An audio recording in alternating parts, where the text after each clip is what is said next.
year, every year for nearly a decade, this is LeBron James' life. All the fans over here, how do you think about Wuhan? Oh, this is crazy. When I first came here 9 years ago, I was like, wow. If I told a 10-year-old LeBron James that you'd end up going to China more often than a place closer to Ohio like Nebraska or Kansas, what would you have thought? He probably would have told you I'm not leaving Akron, Ohio. I remember the first time I was known outside of my hometown when I was 14. LeBron, come on, LeBron. What's up, bro? Give me some, bro. I was a freshman, and we went to Columbus for a state tournament, and it was like, oh, that's LeBron. That's LeBron. That's the freshman everyone's talking about. I'm 120 miles away from home. I was like, wow, this is pretty cool. I'm 8,000 miles away from home, and for people to, love me and, passionate about seeing me, it's very surreal.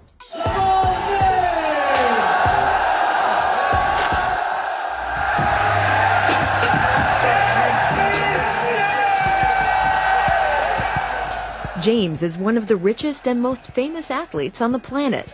But being a global phenomenon doesn't just happen by itself.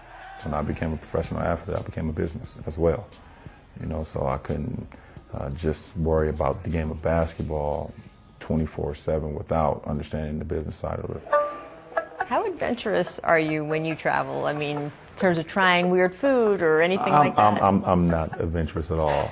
I'm not. I've never been. But I do use chopsticks, though.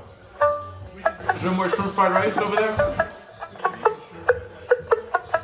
And joining us now is Rachel Nichols. Rachel, LeBron James, one of the most documented athletes in the world. But the U.S. didn't know much about these crazy trips to China until you got all access. How did this travel to China become such a huge part of LeBron's life?